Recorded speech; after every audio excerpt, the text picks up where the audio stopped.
tentang kalau orang tuanya tuh lagi capek, lagi stres atau lagi ya lelah lah dengan kehidupan, apalagi kalau mungkin baik ibu dan bapaknya bekerja, jadi udah numpuk banget. Pause.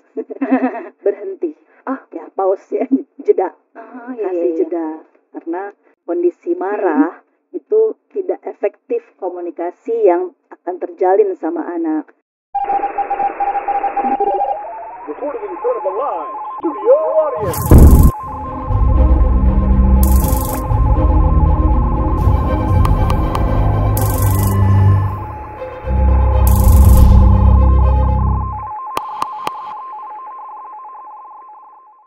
Baik, bismillahirrahmanirrahim. Assalamualaikum warahmatullahi wabarakatuh. Hari ini kembali lagi di Atira Talks, Special Mental Health, yang dimana pertemuan kita hari ini akan ngobrolin satu tema yang luar biasa, yang bertema rumahku surgaku, perlunya pola asuh positif dan pendidikan di rumah. Ini tuh tema yang kalau kedengarannya tuh kayak sederhana, tapi sebenarnya punya makna yang dalam. Kenapa? Karena siapa sih yang gak pengen rumahnya itu jadi tempat yang ternyaman, yang menyenangkan untuk kembali pulang, tempat belajar, dan juga tentunya bisa menjadi tempat yang membuat kita menjadi manusia yang lebih baik. Tentunya hari ini Namira nggak sendiri, ditemenin sama Ibu Titin. Gimana Ibu Titin kabarnya? Alhamdulillah, luar biasa ya. Tapi ya sangat Allahu Akbar, Masya Allah, udah kompak aja nih dari awal ya. Ibu Titin Florentina, SCMC psikolog. Biasanya dipanggilnya Ibu Titin aja atau Ibu Florentina? Kalau di kampus, Bu Flo. Wah, lebih keren ya, kita panggil Ibu Flo juga, biar kita kayak mahasiswanya sih. Ini adalah salah satu dosen di Universitas Boston. Nah, Bu Titin, karena temanya tadi mungkin Bu Titin udah denger juga, hari ini temanya itu rumahku surgaku, perlunya pola asuh positif dan pendidikan di rumah. Kedengarannya ini selalu kita gaung-gaungkan rumahku surgaku, saya mau nge-MC akad nikah juga tuh kayak baiti jannati, itu adalah pesan-pesan dari Rasulullah, ya nggak sih Bu? Nah, kalau untuk hari ini bukan tentang suami dan istri aja, tapi khusus untuk bagaimana kita menciptakan rumah yang seperti terasa surga untuk anak-anak kita yang ada ya. Nah, kalau untuk momen kali ini sebelum kita lebih dalam, Namira pengen tanya dulu nih, kalau kita bilang rumahku surgaku, kalau menurut pandangan psikologi, apa sih definisinya Ibu? Rumah seperti serasa surga gitu ya. Ya, tentunya di mana tempat anak itu merasa diterima ya tanpa syarat. Ya, artinya nggak hanya kalau dia sedang baik-baik saja, terus dia dapat perhatian lebih, kasih sayang, cinta. Kalaupun dia tidak sedang baik-baik atau tidak misalnya sesuai harapan orang tua, tetap diterima tanpa syarat. Jadi kamu adalah anakku, kamu adalah ya, jiwa kami, kamu adalah amanah kami, dengan segala kekurangan dan kelebihanmu diterima. Kemudian didengarkan, dicintai dengan sepenuh hati. Nah, itu dia. Jadi kuncinya di orang tuanya. Yes, Bener ya, Bu ya? Insya Allah. Jadi untuk karena kan emang judulnya juga perlunya pola asuh positif. Jadi memang kuncinya di orang tuanya. Bagaimana dia bisa mengerti ya. Nah, Memahami. tadi sudah disampaikan bagaimana caranya bisa membuat menerima Ananda, baik itu dalam keadaan suka maupun duka ya. Kekurangan dan kelebihannya dia Oh iya, iya, iya. sebagai seorang anak, ya. Kelebihan dan kekurangan. Kalau dalam dunia psikologi lagi nih Bu, ada nggak sih ciri-ciri rumah yang secara mental tuh ya sehat untuk tumbuh kembang anak? Oke, biasanya yang pertama atau terutama ya komunikasi, ada komunikasi yang Oke. terbuka antara orang tua dan anak. Kemudian juga dukungan emosional ya. Jadi ya tadi yang seperti bilang saat anak merasa tidak baik-baik saja, dia tetap merasa didukung ya. Iya, iya, iya. Ya, diterima. Itu dukungan emosional dari orang tua, support ya. Benar-benar. Kemudian juga tentunya ada aturan yang konsisten ya. Jadi rumah yang bukan rumah yang mahal tapi yang hangat, tetapi dengan aturan yang konsisten. Oke, jadi tetap ada aturan konsisten.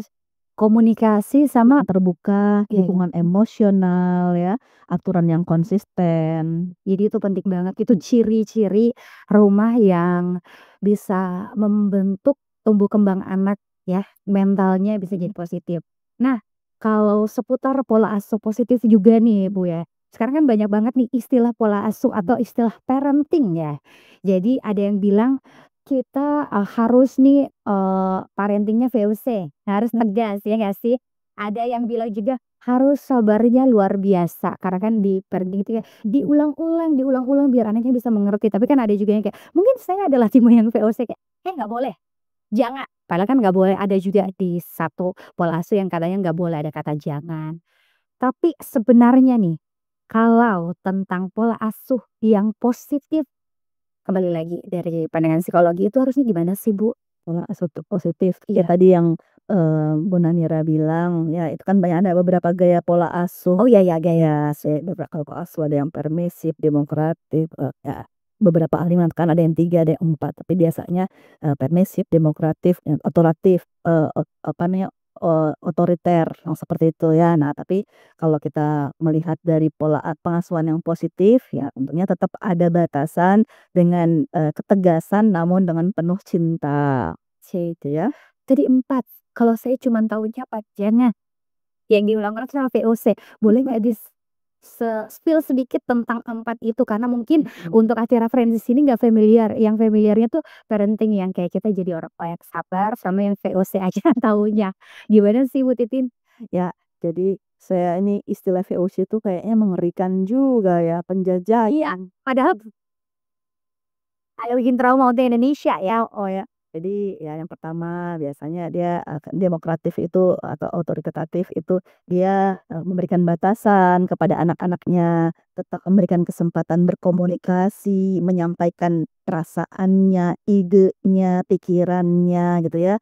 Kemudian ketika pun dia misalnya tidak menjalankan sesuatu tidak sesuai aturan orang tua, ya orang tua nerima dulu, dikasih tahu, dibimbing lagi, gitu kan, seperti itu. Nah kalau yang permisif itu biasanya ya, dia ini ya, tidak ada batasan ya, artinya dibiarkan mau bangun jam berapa, dibiarkan dibiarkan mau bangun jam berapa, mau makan jam berapa, mau main gadget jam berapa gitu ya, mau main sama teman siapa aja gitu ya, jadi nggak ada aturan. Mereka mungkin saking sayangnya Iya iya, gitu ya biasanya. Konsep sayangnya mungkin kurang tepat. Kemudian yang otoriter ya, nah otoriter ini ya berarti orang tua memang memegang peran kendali yang sangat dominan. Dia menggunakan, apa namanya, praktek disiplinnya itu dengan keras gitu ya.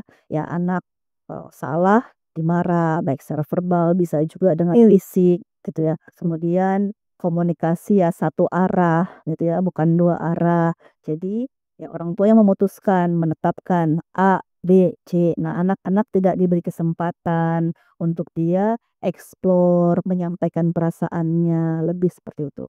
Ada juga yang memang, ya pengabaian. Nah ini, ya dibiarkan saja bertumbuh sendiri, berkembang sendiri anaknya. Ya Bu ya. Ya gitu ya. Jadi, tanpa batasan, bahkan ya dia kadang-kadang merasa tidak berharga, tidak ada apa sih saya seorang anak, anak siapa sih saya, konsep dirinya juga jadi nggak jelas karena diabaikan. Betul, beda lagi sama yang permisif tadi ya.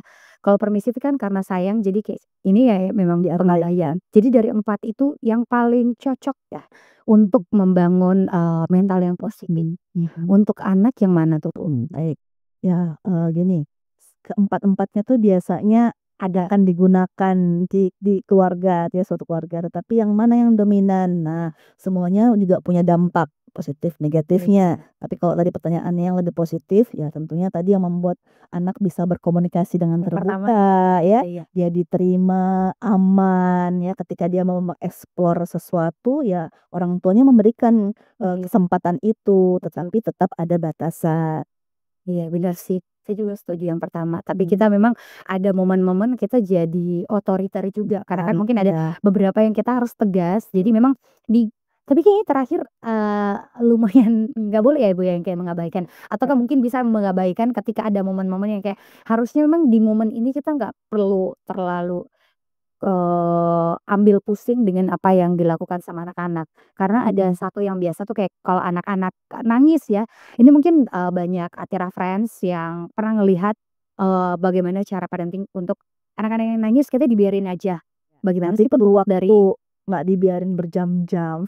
Apalagi kalau anak kecil, nggak 5 menit lah dia sampai tahu bahwa kenapa kamu diabaikan. Nah, jadi nggak perlu bicara tapi diabaikan, "Maaf ya, tadi melakukan kesalahan." Dia suruh punya waktu untuk mengolah, mungkin dia nangis dulu, udah tenang, nah biasanya kita, apa namanya, ambil kembali mendekati dia, memeluk dia. nah itu dengar biasanya ibu-ibu muda teman-teman saya kayak biar nih, sebentar tuh diam sendiri ternyata ada waktunya ya. Ya, Nggak boleh kayak sepanjang itu dia 1 jam menangis ya. Pantes mamanya langsung, ambil itu anak." Ternyata harus tetap gitu juga ya, ada waktu. ada waktunya ya, terutama untuk anak usia dini. Ya, dia nggak bisa karena dia kan belum paham, "Kenapa saya dibiarin selama ini? Salahku apa?" Kalau dia bisa bicara. Betul betul betul betul. Nah, ini kan udah, menuju nih tentang bagaimana pola asuh juga. Tadi Namira sudah sedikit menyinggung bagaimana harusnya. Nah, gimana sih, saya tadi panggil Bu Titin sama panggil Bu Flo lagi. Bagaimana nih menurut Bu Flo tentang kalau orang tuanya tuh lagi capek, lagi stres, atau lagi ya lelah lah dengan kehidupan apalagi kalau mungkin, baik ibu dan bapaknya bekerja jadi udah numpuk banget. Terus jadi ketika pulang ke rumah tuh sangat mudah ketika ada satu kesalahan yang mungkin sepele ya ada yang dilakukan sama anak-anak, itu marahnya bisa sampai kayak, nggak bisa nih pasti sudah Betul. dapet ilmu-ilmu parenting tapi kalau momen emosinya emang lagi numpuk jadi yang keluarnya emosi negatif dan, jadinya marahin lah atau kayak gimana. Tapi kalau dari, Bu Flo sendiri sebenarnya kalau kita ada di momen itu, apa sih tipsnya dan bagaimana seharusnya kita bersikap? Oke. Pause, berhenti. Ya pause ya, jeda, kasih jeda. Karena kondisi marah itu tidak efektif komunikasi yang akan terjalin sama anak. Tidak komunikatif kita membangun koneksi secara emosional dengan anak. Jadi jeda, kasih waktu untuk kita tenang, rileks dulu, mengelola emosi kita gitu ya. Karena kan kalau emosional tuh valid, tapi gimana kita mengelolanya itu yang memang perlu kita latih. Apalagi berhadapan sama anak gitu ya.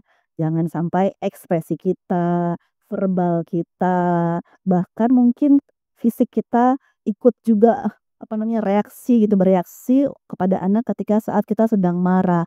Nah, ini kan dampaknya bisa melukai ya, ada luka pengasuhan. Jadi kita harus pause, minta waktu, "Maaf ya, Bunda lagi nggak nyaman, ingin marah." Kita bisa bilang sama anak, Oh, butuh kita. bukan langsung kayak anak-anak tuh lagi tantrum-tantrumnya yang kayak mungkin dia nyari apa terus kita baru pulang yang kayak, "Jangan dulu," atau langsung pergi, tapi tetap Ya. harus dikasih Tahu, penjelasan. pas penjelasan, "Maaf ya," nah, sampai mungkin kita tarik nafas dulu supaya Oke. nggak langsung reaktif gitu ya. Ya sambil istighfar, tarik nafas ya supaya rileks baru, "Oke, maaf ya Bunda sedang marah nih, butuh waktu untuk tenang dulu." Nah itu jadi kita bisa, menarik, cari juga, cari waktu atau tempat yang tidak kita langsung, berinteraksi sama anak. Karena energi negatifnya nanti akan, apa ya, nyampe ya.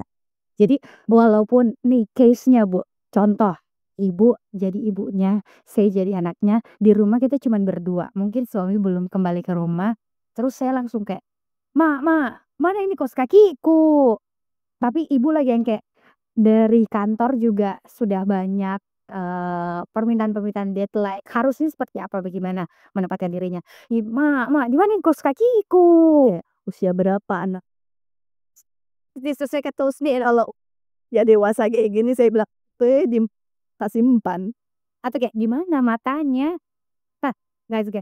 Kalau seumpamanya kalau umuran SD mungkin karena saya punya ponakan ya dan ingin mungkin bisa cari ke kakak saya yang kayak kalau anaknya udah ada di momen itu kayak, "Jangan dulu sama bicara." Nah, apakah itu benar atau kayak gimana, Bu? Bisa, Oh, tapi tadi ekspresi, jangan dulu ini ya.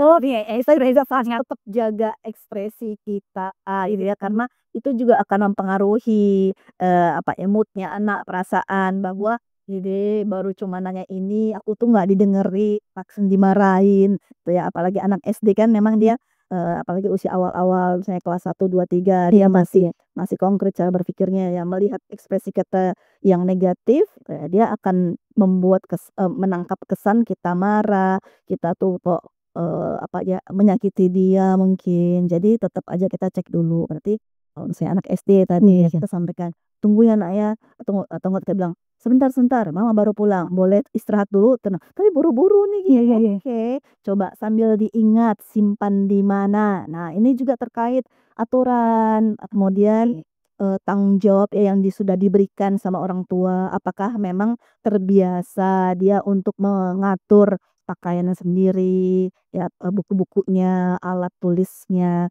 Nah, kalau sudah terbiasa sebenarnya ibunya sudah bilang, "Ayo coba, kayaknya kan udah ada tuh tempatnya. Tunggu ya, Bunda lagi ini, bantu dulu yuk." Udah nggak ada, udah dicari. Oke, sabar, Bunda, Mama, atau Umi mau butuh waktu dulu. Kita mungkin jeda juga dulu, minum dulu, tarik nafas, baru oke, coba dibantu. Kalau kita memang udah tenang cari. Meskipun memang dia buru-buru karena kalau enggak ya memang jadinya ini ya chaos ya, heeh, jadi kalau enggak, "Ya udah tolong dulu kayak coba deh cari di sini ya," gitu. Jadi memang nada kita, ekspresi, nah ini yang memang butuh latihan menurut saya sih karena tidak semua juga ya orang tua kadang-kadang, "Ya sudah begitu muka betul gitu, bawaan tekananku." So kalau dibilang kayak marah, "Ih, sih nggak marah, begini memang caraku bicara." Tapi kayaknya tetap harus dilatih ya Ibu ya, untuk bisa membangun, tempat yang nyaman untuk anak-anak. Nah, sepertinya pertanyaan tentang pengaruh emosi orang tua terhadap kesehatan mental anak, meskipun gak ada kata-kata atau kekerasan fisik sudah disampaikan sama, Ibu Flo juga tentang ekspresi ya, nada juga. Nah, jadi kata-kata pun walaupun positif. Oh iya, ya. Tubuh. Itu kan bisa dia bilang, "Oh, baik-baik saja," tapi kayak menghindar. Nah, anak juga tuh akan nangkap tuh. Oke, jadi selain apa yang dikatakan dan tangannya mungkin ya, ternyata gestur dan juga ekspresi itu bisa, menjadi salah satu, eee, yang mempengaruhi emosi anak ya? Anak. Kalau orang tuanya juga karena gini, anak tuh belajar dari emosi orang tua. Dan emosi itu kan bukan hanya marah kan, ada jenis emosi tuh emosi positif, emosi negatif. Nah, tentunya kalau emosi positif ya yang bahagia, senang, kemudian berkata positif, bangga gitu ya. Kalau emosi negatif ya banyak marah, iri, dengki gitu ya, cemas, yang seperti itu emosi-emosi negatif ya, marah gitu ya.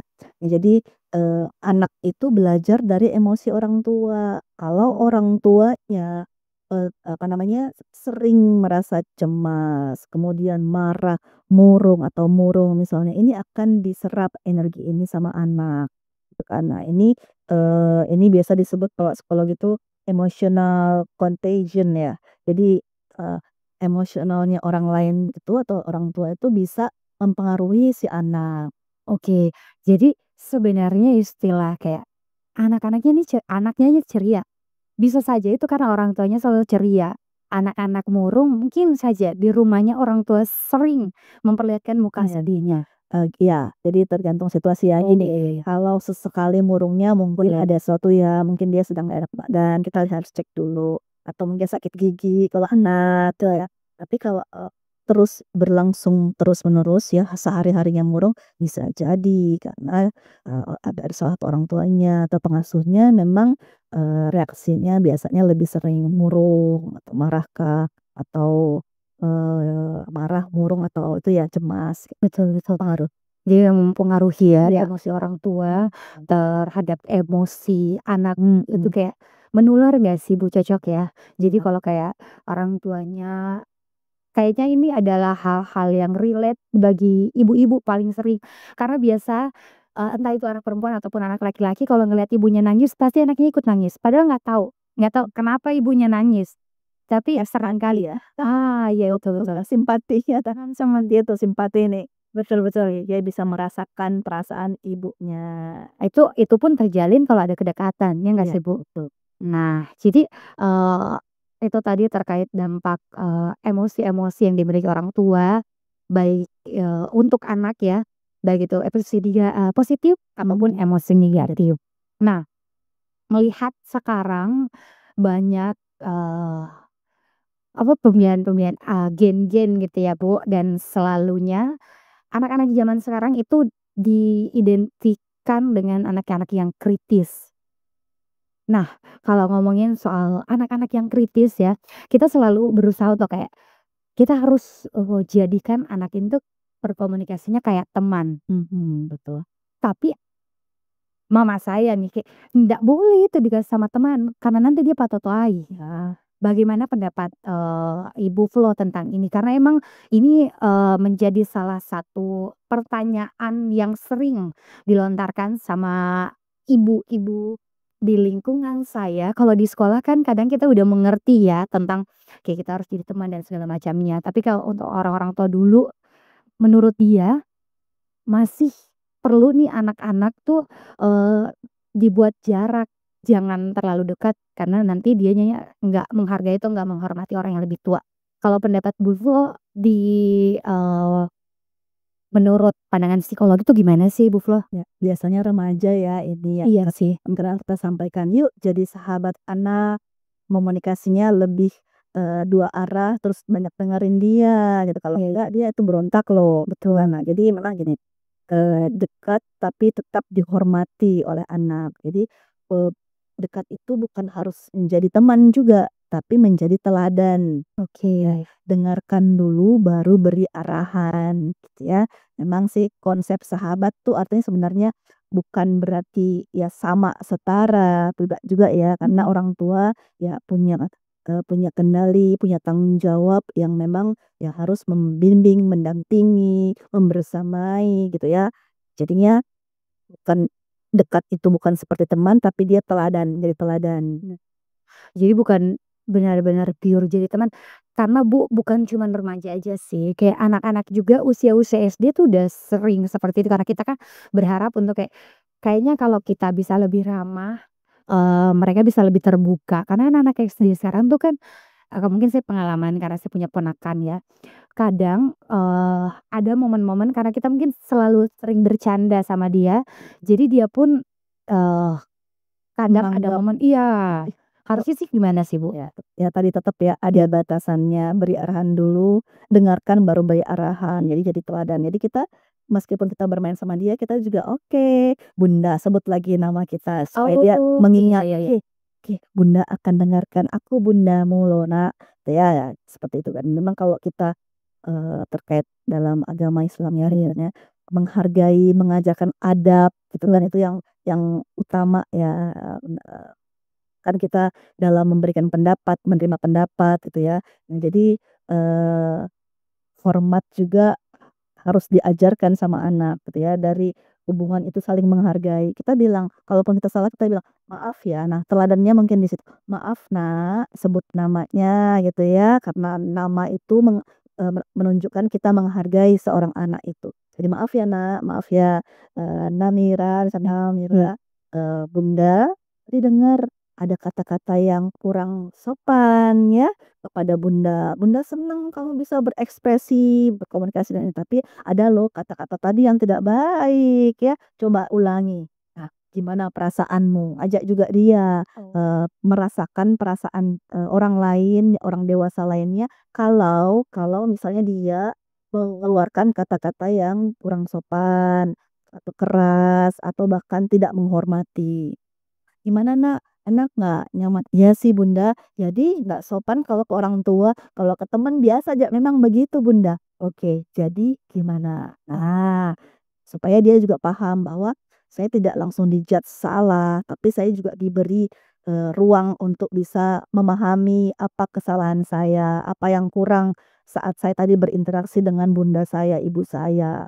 Nah itu jadi ketika ngobrol walaupun, tujuannya cerita untuk mengakrabkan diri tapi harus tetap diingetin Ya, posisinya ya, betul. posisinya stratanya kayak, "Saya tantenya ini Iya. ponakannya," jadi tetap dipanggil "Na" dan saya sebut kalau saya tantenya gitu. Nah itu jadi pelajaran yang paling penting juga sih untuk, orang tua, di luar yang kita nih orang-orang tua muda sih paling kita, eee eee yang muda-muda nih yang punya anak kecil kadang karena mereka mendapat informasi itu cuman kayak sekelibat di sosial media aja yang bagaimana kita seharusnya menjadi teman untuk anak tapi ternyata bukan pure teman ya tapi untuk ngobrolnya bisa akrab sebagai teman tapi Seperti ya seperti situasinya nggak apa nyaman, keterbukaan kan kayak kayak rasa teman ya Tat ya. Ada tetap batasan. Gimana nggak apa ceritain dong sini sama Bunda. Duduk sejajar, betul patah. iya iya Kan menghadirkan perasaan dia aman, nyaman. Mungkin sama seperti temannya gitu. betul betul Tapi nggak sampai, Bunda tuh enggak, iya. agak berlebihan sih itu butuh Batas. Dan dengan dia berekspresi, iya iya iya tatap mata kontak mata ya gestur kita dengarkan. Nah, ada juga kan lagi iya iya Mas. ngobrol tapi tidak fokus sama dia. Ini juga kan mempengaruhi koneksi yang terbangun. Nah nah itu dia. Jadi untuk, meladeni anak-anak yang kritis gitu ya, dia tuh butuh, kontak mata yang fokus yang benar-benar memperhatikan, tapi tetap pada saat kita ngobrol tetap, memberikan batasan, memberitahu kalau kayak, dia adalah anak yang lebih muda daripada kita. Untuk bisa, membuat batasan agar anak walaupun rasanya teman, tapi tetap bisa tahu batasan. Nah, itu ya tentang seputar pola asuh positif. Nah, kalau kita ngobrolin tentang, bagaimana pendidikan di rumah. Pendidikan kan bukan cuman di sekolah, bisa juga di rumah sama di lingkungan kayak di lingkungan tetangga kan, masyarakat kita, rumah kita. Tapi kenapa ya, Bu Flo, rumah itu disebut sebagai tempat belajar pertama dan yang paling penting? Saya kan di sekolah, tapi kita selalu mengingat, oh ya, pertama dan utama. Kenapa tuh Bu Flo? Ya, karena value karakter itu diawali di rumah pendidikan itu. Ya, nah kan ketika anak itu baru lahir, dia mendengarkan suara kita yang positif, menyenangkan, menerima dia, nanti dia bertumbuh, kita dampingi. Nah, jadi terus kita memasukkan ya mana yang baik, mana yang buruk, mana yang boleh, mana yang tidak baik, kan diawali di rumah. Betul ya. Pendidikan formal itu ketika dia sudah berpindah ya dari rumah ke sekolahnya. Sehingga yang pertama dan utama di rumah. Value karakter yang terbangun, pelukan pertama ya, kasih sayang orang tua. Betul betul. Jadi butuh banget pendidikan yang sudah kita bangun di rumah, ketika kita memilih pendidikan formal untuk Anda, bagaimana semestinya kita mencari sesuatu atau, pendidikan formal yang visi misinya sama nih dengan apa yang ingin kita ajarkan. Jadi apa namanya, setiap anak itu dilahirkan dalam keadaan fitrahnya. Orang tuanya lah yang membentuk dia menjadi ya yang baik kah, positif kah, ya. Oke, jadi dengan pernyataan Bu Flo tadi ini bisa menjadi apa ya, kayak satu pernyataan ketika anandanya, mohon maaf ya Bu Flo, ada hal yang tidak sesuai dengan pendidikan di masyarakat. Apakah kita bisa menyalahkan orang tuanya? Kalau anaknya tidak Iya. sesuai harapan, apakah Mungkin menyalahkan? kayak kurang sopan atau seperti apa? Apakah memang orang tua yang bertanggung jawab atau, mungkin masyarakat, lingkungan sekolah, gimana kalau pendapat Bu Flo sendiri? Ya kalau untuk anak dan remaja karena memang kendalinya atau teladannya masih orang tua, nah kita lihat bagaimana cara orang tua melakukannya pola asuh tadi ya, strateginya dalam mendidik anaknya ya, bersamai, kemudian memberikan teladan-teladan sama dia. Ya, kalau anaknya di luar berperilaku tidak sopan gitu ya, kita harus cek juga bagaimana dia memperoleh nilai-nilai kesopanan dari siapa, karena di rumah juga kan orang tua kan bukan hanya orang yang melahirkan dia, tapi orang yang mengasuh dia. Ya, bisa mungkin nenek, kakek, tante, om, pengasuhnya juga termasuk ya. Nah, itu harus dicek, dilihat seperti apa anak ini melihat pola asuh dari keluarganya atau yang di rumah. Nah, itu yang paling penting ya untuk mengenai pendidikan pertama. Jadi bukan cuman orang tua juga, tapi orang-orang yang di sekelilingnya. Iya. Karena kan banyak, karena kan saya pun itu, kan ada anak-anak yang hidup bukan cuman sama orang tua, Betul. dia hidup mungkin sama kakek nenek atau om dan tante. Jadi memang lingkungan tempat dia tinggal ya, Iya, Ibu ya. betul. Tempat dia tinggal itu yang menjadi salah satu poin penting ya, bagaimana terbentuknya mental anak itu sendiri. Nah, karena tadi kita ngomongin soal pendidikan di rumah, ada nggak sih kalau dari Bu Flo tips sederhana, misalnya kayak apa sih yang harusnya kita lakukan untuk bisa, membentuk atau membuat rumah itu menjadi makin positif dan membuat anak-anak nyaman di rumah? Oke, baik. Tadi juga nambahin ya, sekarang tuh orang tua juga bukan hanya figur ya manusia. Anak juga arti pendidikan didapat dari mana saja, bisa juga dari sosial medianya, Oh iya, betul. gadgetnya, itu juga perlu diperhatikan tuh. Selain tadi pengasuh-pengasuh yang ada di rumah ya, seberapa besar dia berinteraksi dengan orang di sekitarnya dan seberapa besar dia berinteraksi dengan si gadgetnya, ya informasi yang didapat ya. Kemudian contoh-contoh apa orang atau yang bisa dia lihat dari figur ya di dalam gadgetnya itu juga mempengaruhi anak ya. Kemudian tadi tanyakan tips sederhana. Tips sederhana sih karena Ibu bilang kayak gitu, apakah sopan ketika orang tua dia ngecek-ngecek gadget anak-anak? Kalau untuk usia remaja, kalau untuk anak-anak kan biasa gadgetnya memang gadget orang tua yang dipakai sama anak-anak. Tapi gimana kalau udah kayak usia SMP, mereka sudah punya handphone sendiri, SMA. Bagaimana pendapat Ibu Flo ketika orang tua ingin ngecek handphonenya? Apakah tidak boleh karena itu privasi atau sebenarnya boleh karena anak ini masih di bawah naungan orang tua? Baik. Ya, sebaiknya ketika koneksi orang tua dan anak sudah terbangun ya hubungan emosional komunikasi yang terbuka dan juga mungkin ada komitmen di sana, orang tua bisa nyampein.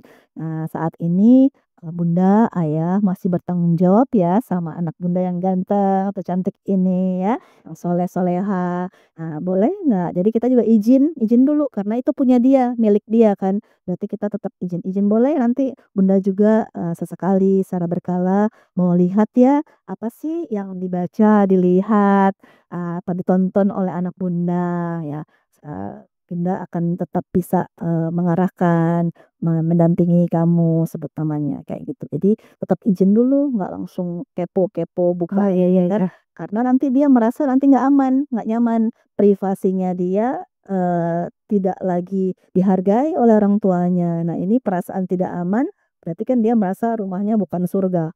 Oh iya, Saya nggak aman karena orang tuaku buka-buka semua gadgetku tanpa izin. Baiknya izin. Kalau untuk sudah remaja yang memang kita sudah berikan. Nah, saat berikan itu memang harus ada komitmen di situ, batasan.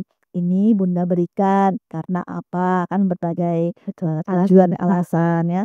Oke, tetapi ada tetap batasannya ya. Karena memang konten-konten yang saat ini beredar tuh tidak semuanya baik, ada juga yang negatif. Nah, Bunda mungkin ingin tetap, bersamamu, mendampingimu untuk kita tahu sama-sama kalau tuh ada yang negatif, yuk Bunda jadi bisa cepet nih kita melakukan, intervensi. Kita bisa sampaikan sama jadi anak juga, "Oh iya bukan karena keponya Bunda atau Ayah atau karena, saya selalu disalahkan," dan itu disampaikan. Jadi kalau, "Oke waktunya Bunda boleh nggak seminggu sekali, sebulan sekali lihat, ya mengecek gitu atau enggak boleh ya kita berteman ya." Di sosial media, ajak anak seperti itu, supaya dia merasa bahwa memang kita tetap mendampingi dia tanpa menghakimi. Nah, itu dia.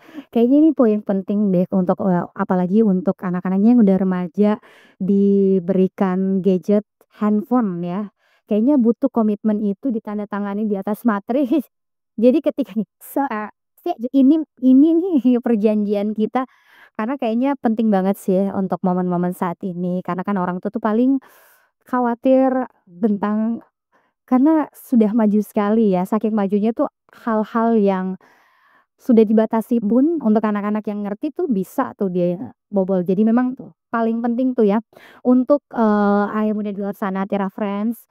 Jadi ketika ingin kayaknya udah waktunya nih biasa sih SMP ya, SMP, sudah waktunya saya memberikan alat komunikasi atau gadget untuk anak, tapi sebelumnya kayaknya butuh ada beberapa hal, ketentuan-ketentuan yang disepakati untuk dalam pendampingan ketika kita memberikan keleluasaan menggunakan gadget, ya nggak sih, Bu, ya? Nah itu ya, kan, kita lanjut lagi terkait dengan tips atau hal-hal yang bisa kita lakukan di rumah untuk membuat, anak itu nyaman di rumah. Gimana tuh, Bu Flo? Ada yang senyum, sapa, salam. Iya, di ruang Mas Atira dong.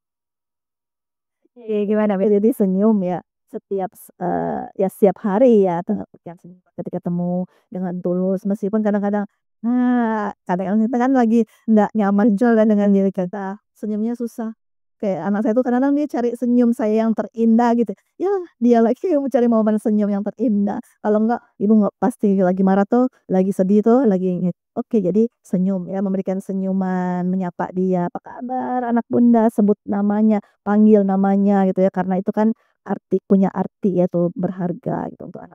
Kemudian, ya dengarkan dia ya, dengarkan cerita mereka tanpa menghakimi itu biasanya udah nyaman anak tuh. Jadi bukan, karena kita sempurna juga, tapi kita selalu ada untuk dia. Dengarkan dengan tulus, dengan fokus ya, dengarkan dengan hatinya. Itu tuh sebenarnya membuat anak aman, nyaman gitu ya, berada di rumah. Oke, tipsnya pas saya minta tips kecil dan sederhana, sangat sederhana ya. Bukan harus disediain berbagai fasilitas untuk anak-anak nyaman di rumah, tapi hanya dengan menanyakan kabar dan menyebutkan nama, mendengarkan cerita itu sudah bisa membuat rumah jadi nyaman untuk anak-anak. Ya, tentunya kebersihan juga perlu ya keamanan ya itu dari segi fisiknya ya tapi untuk kita membangun kedekatan emosional koneksi tadi sebelum kita koreksi anak Betul, ya betul, kita betul. bangun dulu koneksi supaya dia aman nah tentunya dengan fasilitas juga perlu ya untuk optimalisasi perkembangan anak gitu ya makanan bergizi yang Betul, sehat betul. halal ya dan tentunya doa-doa terindah orang tua ya mengantarkan selain senyum dengan doa bacakan doa untuk dia, ya di sentuhan juga ya, anak selalu pergi sekolah dipeluk, berpelukan kan akan menghadirkan hormon kebahagiaan, ya dicium di keningnya, pipi kanan, pipi kirinya. Dan biasa kan anak-anak aja salim. Salim juga tuh sebenarnya tuh nggak asal salim loh. Sekarang kan kadang-kadang salimnya ya nggak tahu di mana tanpa jadi tetap harus benar ya di telapak tangan orang tuanya. Di ini ya punggung ya. Orang tuanya kemudian Tadi. kita kita elus kepalanya, didoakan, kita sampaikan juga afirmasi positif, "Bunda bangga sama kamu." Gini sih bunda namanya, "Bunda bangga banget, masya Allah anak bunda tuh selalu, berupaya mengikuti aturan, sayang sama adik, sayang sama ayah bunda, hormat, makasih ya." Itu penting banget sih. Tapi kayaknya harus bangun cepat sih, karena kalau lama ya, harus bangun cepat. Harus bangun cepat kalau ke sekolah Iya di afirmasi iya, positif ya. betul, Bangun subuh lah kan iya. masuk di Atira 7.30 juga adalah momen-momen untuk bisa sebelum kita Beberapa menit kok itu. Oh iya, saya siapkan ya, Bu, ya. Masya Allah, semoga kita selalu menyiapkan yang terbaik ya untuk menjadi orang tua, tentunya membangun lingkungan yang positif untuk anak-anak kita menjadi lebih baik. Nah, masih di tentang pendidikan di rumah, menyambung lagi tentang era gadget, karena sering sekali sih ada momen kan ada kayak biasa di hari libur sih, anak-anak sudah diberikan kebebasan untuk main handphone, orang tua juga. Bagaimana sih tetap membangun koneksi emosional itu walaupun kita sama-sama sedang sibuk dengan dunia kita sendiri? Ya harus disiapkan. Gimana Disiapkan. Jadi kalau orang sering katakan quality time gitu tetap harus ada juga ya. Ya artinya memang berapa jumlah waktu misalnya. Kalaupun memang sibuk sekali, tetap harus memberikan waktu untuk anak, hadir dengan hati untuk dia. Ya sesibuk-sibuknya kita. Memang ada mengatakan batasan 15-20 menit, itu kalau bisa disempatkan sama anak ya, mendengarkan dia tanpa menghakimi, kemudian mendukung dia, mensupport dia dalam, situasi apapun, kemudian ada momen-momen ya makan bersama, ngobrol, nonton mungkin, televisi bersama ya, yang tentang pendidikan, edukasi seperti itu. Kemudian, bisa juga dia mungkin kalau dia mau menumpahkan perasaannya ya baik yang bahagia maupun sedih itu harus ada waktunya. Bahkan satu anak tuh sama satu orang tua sebaiknya ada momen itu, gitu. gimana kalau udah bersaudara? Ya 2 saya ayah punya waktu untuk si kakak, hari ini ya jalan bareng, ngobrol bareng, atau ayah dongengin sama dia.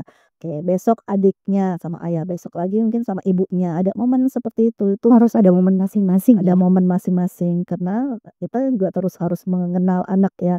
Setiap proses perkembangannya kita harus tahu bagaimana perasaannya, pikirannya, kemudian apa yang ingin dia lakukan ya. Mungkin tidak lama kalaupun kita bilang nggak bisa seharian ya nah, oke 15 menit tapi betul-betul hadir dengan hati sama anak itu dia juga udah. Tapi kita tanya butuh berapa lama nih karena ayah mohon maaf atau bunda jam sekian mungkin ada urusan lagi ya. Boleh nggak kalau sama kakak atau adik sebut namanya yuk kita ngobrol. Dan Oke. kayaknya kalau anak remaja juga nggak terlalu lama-lama biasa Oh iya, tetap lagi ngobrol sama lama. temennya. Betul betul betul. Tapi pas saat dia mau ngobrol butuh waktu kita berikan. Apa namanya kita fokus dengan hati kita hadir untuk dia. Oke. Bukan hanya tubuh kita saja hadir, ada di kita pikiran kemana-mana, apalagi ditambah kita misalnya pegang gadget atau Betul. baca sesuatu yang lain, tapi tidak ada kontak mata hadir dengan hati kita. Oke. Jadi kalau untuk kan ini era gadget juga bagaimana momen kita pendampingan. Jadi kayak contohnya sih paling sering kan anak-anak. Ini maksud saya tuh kayak anak-anak lagi main game, kita main handphone apakah itu sebenarnya bagus atau harusnya kita pada saat anak-anak lagi main game, handphonenya disimpan kita temenin dia? Ya waktu berkualitas kita gunakan berarti harus bareng bersama dengan anak gitu ya. Artinya bisa kita main bareng kalau untuk anak-anak tuh dia seneng sekali main sama ayah bundanya, main bareng karena apa? Sentuhan fisik gitu ya. Dia harus kenal apa namanya bagian-bagian tubuhnya dan tubuh orang tuanya. Nah, itu senang. Nah, kalau remaja ya berdua kayak gini terus minum bareng gitu ya. Kalau sambil nonton, Bu? Kalau Ini mau memang nonton cari boleh momen ya bisa ada untuk sama-sama sambil membahas kan oh, iya iya iya. figur apa tuh, kemudian ceritanya tentang apa alurnya bagaimana. Kalau kita juga kita mau ngecek gimana dia, analisa berpikirnya, logika berpikirnya, kemudian kemampuan dia menangkap, informasi, itu kan bisa dari bareng-bareng nonton, bareng ngobrol, bareng-bareng main juga boleh. Nah, itu Momen ya. penting. Jadi kayaknya lebih bagusnya kalau seumpamanya Ananda ini main-main game di gadget, kan biasanya kayak hampir ya, setiap anak sekarang ya, Bu, ya, usia-usia TK mereka pasti punya yang kayak gini. Ya. Dengan, pertimbangan kan biasa iklan-iklannya setidaknya ini tuh kalau handphone kan kecil, kalau ini besar, jadi kayak walaupun jauh tetap kelihatan. Jadi sebaiknya ketika anak lagi main game, orang tua tidak fokus di gadgetnya. Karena kan saya pun berpikir seperti itu kan anak-anak sudah deh dipilihkan game yang sudah sesuai usianya. Apakah boleh ketika anak-anak sudah main, dia main sendiri, kita juga main dengan gadget kita? Tergantung aturan, artinya kesepakatan juga. Jadi kalau memang waktunya, jadi kan setiap keluarga beda-beda. Kalau ada waktunya, Ya biasa weekend sih. ya oke. Kalau memang ada waktunya, mereka memang bermain bermain gadget dan memang, untuk dirinya sendiri, ya udah berikan. Oh, Tapi kita bilang, "Ayah boleh pegang gadget juga main game atau apa?" Boleh. Tapi kalau tidak, kita mungkin melakukan hal yang lain atau bersama dia, boleh lihat mau ditemenin, mau bareng atau ayah boleh bermain gadget juga. Itu tuh kesepakatan. Oh, jadi Kalau anaknya yang aman sih ya. ya yang amannya kesepakatan. Kalau anaknya nyaman, "Aku pengen temenin, aku pengen main bareng sama ayah atau bunda," misalnya. Atau, enggak, ayah juga boleh lah main juga, aku main nih, aku lagi seru nih," gitu. Tergantung. Tapi ada tetap batasan waktu gitu juga. Nah, itu dia. Jadi, saya bertanya karena saya biasa gitu, Bu. Ada momen-momen yang kayak kita pengen nonton tapi, nggak pengen ini mungkin antara tante dan ponakan ya, kadang kan sekarang ada momen kedekatan itu. Jadi, eee, dia main dengan gamenya sendiri, kita pun dengan dunia kita sendiri, tapi tetap di tempat yang sama. Kan itu bisa, ikut mengeratkan emosionalnya nggak sih, Bu? Karena setidaknya kita ada di tempat yang sama. Bisa, kalau memang kesepakatannya main sendiri-sendiri dan memang ada main tuh bersama dan dengan kan berarti dengan ada orang lain tetapi saya ingin hari ini fokus dulu sama mainan aku, tante ya mainannya tante sendiri. Tapi dia akan senang, "Makasih ya tante," kita juga, "Tante temenin ya, nah kita bareng-bareng ya." Nah dia juga, "Makasih ya tante, aku udah ditemenin." Masyaallah, itu ya artinya bisa. Saya pengen cari validasi aja. Nah, kalau untuk komunikasi sendiri, seberapa besar sih peran komunikasi di dalam rumah dalam membentuk karakter anak? Dan apa yang sering salah kaprah dalam cara kita berkomunikasi di rumah, utamanya antara anak dan orang tua? Jadi bagaimana pentingnya komunikasi dan apa sih yang kadang kita salah kaprah terkait bagaimana harusnya cara komunikasi kita dengan anak di rumah gitu. Penting sekali ya dalam berkomunikasi karena ketika komunikasi itu tidak menghantarkan pesan yang diterimanya sama dengan orang yang menerima pesan itu juga tidak efektif. Kemudian kata-kata itu adalah cermin ya, kita tuh menghargai anak kita. Jadi yang salah kaprah atau salah komunikasi yang biasa terjadi itu kan karena misalnya kita nyuruh tapi nggak dijelaskan, apalagi anak kecil, "Cepet ambil ini kenapa ini?" Atau enggak, "Kamu tuh nggak boleh gini, harusnya gini." Nah, gini tanpa menjelaskan apa tujuannya, kenapa demikian. Nah, ini yang sering salah kaprah, komunikasi jadinya ya tidak nyambung, kemudian tidak menyenangkan, tidak efektif nanti jadinya. Sehingga apa yang dia tangkap tidak sesuai dengan apa yang orang tua harapkan tuh. Jadi memang penting sekali ya, apa namanya, Komunikasi. komunikasi dalam membentuk, karakter anak tadi ya. Karena, dengan komunikasi, ya selain memang lembut ya kalau kata Rasulullah, meskipun mungkin kadang-kadang kita bilang, "Nggak bisa Kak lembut, begitu memang." Lagi kayak bawaan dia, begitu bawaan, nggak masalah sih menurut saya itu kan sesuai dengan memang logat, situasi rumah, kondisi budaya setempat. Tetapi, eee, pesan yang kita sampaikan itu sama dengan apa yang memang ya orang yang menerima pesan ya. Kita orang tua menyampaikan pesan, memastikan bahwa itu sampai dengan benar ke anak. Nah, tapi caranya bisa dikonfirmasi, apakah kita tidak kecepatan, volume kita seperti apa, ekspresi kita bagaimana, itu juga harus kita, itu dalam berkomunikasi efektif tuh di apa ya, digunakan ya, Oke. dipraktekkan. Nah, Tidak hanya ngomong asal ngomong tanpa penjelasan, ekspresi juga kita tidak ada tidak sesuai dengan apa kalimat kita, atau bahkan ada kalimat negatif yang kita sampaikan tanpa kita sadari. Nah, itu yang perlu memang, disiapkan ya dalam, membangun komunikasi efektif, menyenangkan sama anak. nah, kalau terkait dengan, hal-hal yang kadang biasa salah kaprah, yang ternyata nih sebenarnya bagus sih, kita mengiranya bagus ternyata tidak bagus. Apa sih yang biasa Bu, kalau di hubungan orang tua dan anak? Salah kaprah, karena kita kurang mendengarkan dulu biasanya tuh, Oh, iya. marah tanpa mendengarkan, apa sih maunya anak gitu. Kalaupun memang dia kecepatan ngomong, tenang tenang, "Oke, ya belum paham nih, apa maksud tak? Apa maksudnya, mau ngomong begini?" Nah, "Coba ulangi yuk." Nah, dengarkan dulu. Oh iya, identifikasi dulu permasalahan. Yang salah kaprah, dia udah ngomong kondisi marah, pasnya tinggi, mungkinnya agak keras, tua merasa egonya juga terancam gitu, kok sama orang tua ngomongnya kasar, keras sih, nggak sopan." Nah, ini kan salah kaprah berarti Iya, kan, betul. tidak sampai anak mengirimkan pesan padahal bilang, "Saya marah, saya tuh kesel." Dengerin dulu, validasi dulu. "Oh, Kakak lagi marah. Oke oke oke, Bunda belum paham ya, maaf. Boleh tenang dulu supaya Bunda paham, karena kalau kondisi seperti ini, marah ini Bunda nggak paham. Bundanya juga jadinya ingin marah." Kita bisa bilang. Oke, yang bikin salah kaprah biasa karena Mhm. ada emosi negatif dari ananda yang kadang kita juga malah ikut emosi ya. Ternyata harus seperti yang pertama ya, jeda dulu. Jeda. Si jeda ruang. Kan biasanya anak-anak biasanya pulang kalau anak TK, pulang ya ada yang nangis, ada yang bahagia gitu kan. Betul, didengerin cerita. Ya udah kita, "Oke, silakan cerita dulu denger biar baru kita, oh sedang kesel ya, sedang kecewa ya, ih sedang bahagia nih hari ini." Nah, divalidasi emosinya, kita sampaikan ini emosi apa, baru kita ngobrol. Ngegas. Oke, validasi emosi kayak penting banget ya. Karena tadi kita sudah membicarakan tentang bagaimana itu pola positif, bagaimana pendidikan di rumah. Dari itu sebenarnya rumah yang baik untuk anak, kesehatan mental anak tuh rumah yang penuh dengan aturan atau yang penuh dengan pelukan? Wah, pilihan yang apa nih? Iya, karena kan nggak boleh sesuatu itu nggak boleh berlebihan. Oke, betul.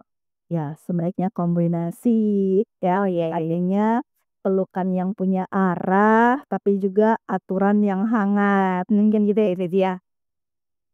Contohnya gimana? Kayak gimana? Misalnya ya, anak tuh kan memang ya perlu kasih sayang, tetapi sebenarnya anak juga butuh aturan. Jadi kalaupun kita memberikan aturan ya atau kan ya aturan batasan ya tetap dengan karena kita paham ini tahapan perkembangannya dia. Oke, ini kebutuhannya. Sehingga terbentuklah itu. Jadi kita meskipun tadi dalam banyak pelukan tapi tetap ada arahnya. Hingga kemudian tadi kayak batasan tetapi hangat, tetap hangat. Oke, tahu ya batasan ini baik, yang buruk, yang boleh tidak. Ya, disampaikan dengan nyaman, kemudian diberikan teladan contoh, karena jangan juga mungkin kita sampainya baik, tapi teladannya tidak sesuai. Kita suruh anak habis makan cuci piring, kitanya taruh saja. Kita suruh anak sholat tepat waktu, kitanya nunggu-nunggu dulu, mungkin secara kerjakan sesuatu, kita bilang tak boleh pegang gadget, kita pegang gadget terus. Nah, kan itu tidak adil dan itu pasti anak merasakan tidak aman. Ayah bilang atau ibunda bilangnya ya tadi penggunaan gadget yang terbatas, ada waktunya, sholat tepat waktu. Tetapi kok bunda juga tidak melakukan itu sesuai dengan aturan. Tetapi kalau kita perlukan itu punya arah, ya kemudian batasannya juga dilakukan dengan hangat, dengan tepat, dengan sesuai ya. Nah, itu mengajarkan juga sebenarnya sama anak kesesuaian antara bicara dengan perilaku. Ini kan integritas sebenarnya. Betul. Itu harus konsisten. Nah, jadi rumah bisa jadi rumahku surgaku kalau ada pelukannya, ada aturannya. Aturannya hangat, pelukannya terarah. Nah, itu dia. Nah, ini menjadi salah satu yang paling penting karena kan akhir-akhir ini baru nih maraknya tentang parenting atau pola asuh. Kalau ada orang tua yang merasa kayak terlambat nih, anakku sudah besar. Kayaknya terlambat kalau saya baru memperbaiki pola asuh. Apakah benar itu sudah terlambat atau sebenarnya masih bisa diperbaiki loh? Gimana tuh Bu Flo? Kayak kalau terkait waktu bisa jadi kalau misalnya kita pandang dari bicara waktu ada keterlambatan kok nggak sejak dini dipahamkan, orang tua paham tentang tahapan perkembangan anak, tugas perkembangan anak sehingga dalam pendampingannya pun bisa tepat, menyenangkan gitu ya. Tapi selalu bisa, tidak ada kata terlambat insya Allah ya dalam proses pendidikan gitu kan. Karena apa namanya terlambat untuk berubah, selalu ada upaya, selalu ada. Karena saya juga alhamdulillah mendapatkan ini ya, tadi kalau di surat Az-Zumar tuh Allah berfirman jangan putus asa ya dari rahmat Allah. Begitu juga dengan parenting. Setiap hari, setiap waktu selalu ada kesempatan kita untuk memulai lagi bahkan atau mengubah, memodifikasi gitu ya. Ya, bukan berarti anak tuh dicoba-coba tidak, tapi itu upaya kita. Karena kan memang perubahan itu juga terkait dengan situasi lingkungan, kemudian apa namanya proses belajarnya anak yang tidak hanya kalau sudah dia di luar rumah kan sudah bukan dengan orang tuanya, dia belajar juga dari temannya, gurunya, lingkungannya gitu ya, seperti itu. Jadi banyak kesempatan untuk selalu bisa berubah menjadi lebih baik ya. Nah, itu dia. Jadi nggak ada kata terlambat. Kita bisa setiap hari mencoba untuk memberikan yang terbaik untuk Betul. anak-anak. Bagaimana kita bisa mengelola pola asuh atau parenting kita untuk anak kita. Jadi buat orang tua di luar sana yang mungkin anaknya udah besar-besar, udah gede-gede, kayaknya tetap ada ya. Seperti yang disampaikan tadi, rahmat Allah itu tidak henti-hentinya. Jadi selain dilakukan dengan pola asuh yang sudah kita dapatkan di beberapa tempat, tapi doa-doa juga itu penting sekali. Allah mau membolak-balikkan hati manusia cerdas. Dan gini, kalau memang ada yang kurang tepat sesuai dengan ya, aturan agama terutama ya, yuk kita belajar lagi, bisa sama-sama, ya, bisa ada perikajian bareng-bareng supaya oh iya ya kemarin bunda tuh caranya masih salah, ternyata pemahaman bunda tidak seperti yang diajarkan oleh Rasulullah misal. Bisa kita juga bisa terbuka menyampaikan sama anak, mohon maaf ya bunda tuh nggak pernah dengar, nggak pernah belajar ini selama ini ya. Jadi anak juga bisa mengajar, apalagi kalau di Attila kan ada pendidikan agamanya kuat ya, alhamdulillah. Jadi anak juga bisa kasih kesempatan anak untuk menyampaikan informasi-informasi yang positif, yang baik, yang sesuai aturan agama Al-Quran dan As-Sunnah itu ke orang tuanya. Jadi nggak Nah, apa-apa ya. iya kita orang tua harus juga terbuka. Apa sih yang tadi dipelajari? Siapa tahu bunda belum tahu nih, ayo dong ajar informasikan ke bunda, ajarin bunda. Itu sampaikan. Jadi kita Jadi tetap terbuka gitu ya. terbuka, jangan merasa paling sempurna, ya paling benar. Justru tempat belajar terbaik tuh dari anak gitu ya. Iya, betul betul. Karena kalau menjadi orang tua itu kita tiap hari terus belajar karena ada hal-hal baru yang selalu kita dapatkan dari anak. Sampai akhir hayat belajarnya. Yes, benar walaupun anak kita udah menikah, udah punya anak, kayaknya masih tetap ya. Nah, ini terakhir kayaknya kita butuh kata-kata penyemangat dari Bu Flo. Mungkin ada jadi orang tua, ada yang baru mau jadi orang tua. Bagaimana nih kata-kata penyemangat yang bisa diberikan untuk orang tua di luar sana? Mungkin kayak untuk Namira juga yang baru akan menjadi orang tua. Bismillah, bagaimana sih, apa sih hal-hal yang harus dijadikan penyemangat? Penyemangat ya. Iya. Kalimat penyemangat untuk orang tua, untuk saya sendiri ya. Untuk semua Atira Friends di luar sana.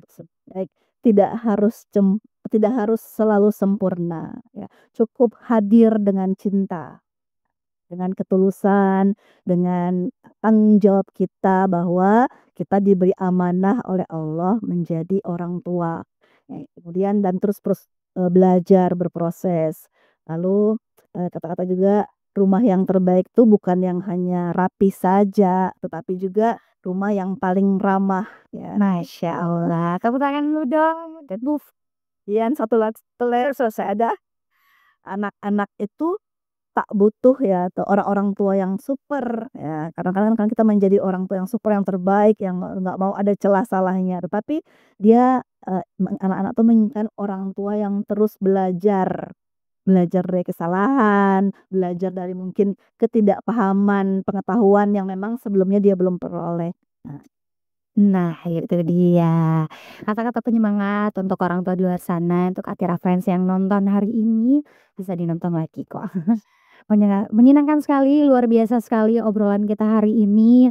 Karena mungkin selama ini mungkin ada yang baru membesarkan atau mungkin ada yang baru ingin punya anak dan masih belajar untuk bagaimana buat pola asuh yang positif dan membuat rumah itu menjadi surga yang menyenangkan untuk anak-anak. Ada hal-hal yang kita anggap sepele ternyata penting. Dan yang kunci dasarnya komunikasi itu penting sekali ya. Karena rumah itu punya dampak yang penting sekali untuk tumbuh kembang anak dan kesehatan mental untuk seluruh keluarga. Jadi dari obrolan kita tadi, ini kita dapat pelajaran yang sangat berharga tentang rumah yang baik bukan yang sempurna, itu tadi yang disampaikan, tapi rumah yang penuh pengertian, komunikasi dan kasih sayang. Dan yang paling terakhir tadi itu yang paling penting. Sebagai orang tua kita tidak perlu menjadi yang paling pintar atau paling sabar di dunia. Tapi kita cukup hadir, mendengarkan dan terus belajar bersama anak-anak kita. Itu sudah luar biasa. Jadi semoga obrolan kita hari ini bisa bermanfaat untuk ayah bunda di luar sana. Bisa dinonton terus-terus. Semoga bisa menjadi hal-hal yang bisa diaplikasikan ya untuk dalam membangun pola asuh positif untuk anak-anak kita. Dan juga kita terima kasih sekali untuk Bu Flo yang udah sharing hari ini. Iya, kita juga mohon maaf kalau mungkin ada dalam obrolan kita tadi ada hal yang kurang berkenan di hati Atira Friends. Ya, mohon maaf lahir dan batin. Terima kasih. Semoga next time kita bakalan ada tema-tema yang menarik lagi ngobrolin tentang mental health ya. Berbagi untuk Atira Friends di luar sana. Jadi jangan bosen-bosen nonton terus Atira TV. Banyak banget video-video yang menarik pastinya. Jangan lupa subscribe dulu channelnya. Komen video-video yang mungkin kamu butuh nih judul-judul atau tema-tema yang lain, boleh ya disarankan. Nanti kita obrolin lah sama Universitas Baso. Nah, jadi juga jangan lupa like dan juga klik tombol loncengnya. Jadi kalau ada video-video terbaru notifikasinya masuk. Terima kasih sekali lagi untuk seluruh kru Atira TV yang bertugas. Wabillahi taufik wal hidayah. Wassalamualaikum warahmatullahi wabarakatuh.